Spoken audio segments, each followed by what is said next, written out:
এটা আমরা মূলত আপনারা জানেন যে গত 4ই অক্টোবর পশ্চিমবঙ্গের যে 4টে জেলা দার্জিলিং, কুচবিহার, জলপাইগুড়ি এবং আলিপুরদুয়ার, এই 4টে জেলায় ভয়ঙ্করভাবে বন্যায় এবং ধসে ক্ষতিগ্রস্ত হয়েছে।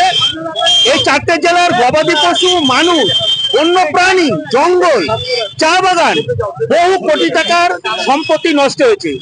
আমরা মনে করি এই 4টে জেলাকে পুনর্গঠনের লক্ষ্যে, এবং আমরা বলছি এটাকে জাতীয় বিপর্যয় হিসাবে ঘোষণা করতে হবে কেন্দ্র সরকারকে।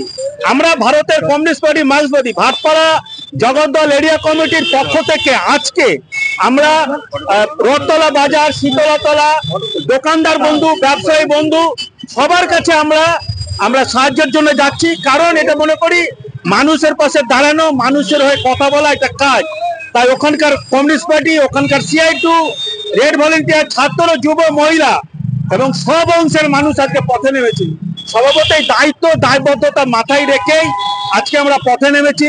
ভারতের কমিউনিস্ট পার্টি মার্ক্সবাদী ভাটপাড়া জগদ্দল এরিয়া কমিটির নেতৃবৃন্দ, সমস্ত কর্মীরা ভালো সাড়া পেয়েছি, আর এখনো পর্যন্ত ভালো পেয়েছি।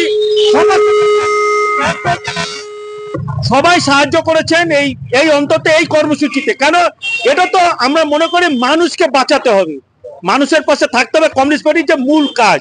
আমরা শূন্য হলেও সমস্ত পার্টি, সমস্ত ফ্রন্টগুলো আজকে ওখানে গেছে, কাজ করেছে। আপনারা দেখেছেন, আপনারা সাংবাদিক বন্ধুরা সে খবরগুলো মানুষের কাছে পৌঁছেও দিয়েছেন।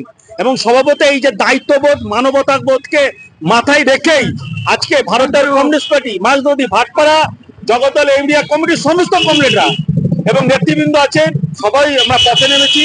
সেই জন্য মনে করি এটা আমাদের কাজ, এবং কাজকে রেখেই আমরা এই পথে আছি। আপনার নাম? আমার নাম অমিত ঘোষ।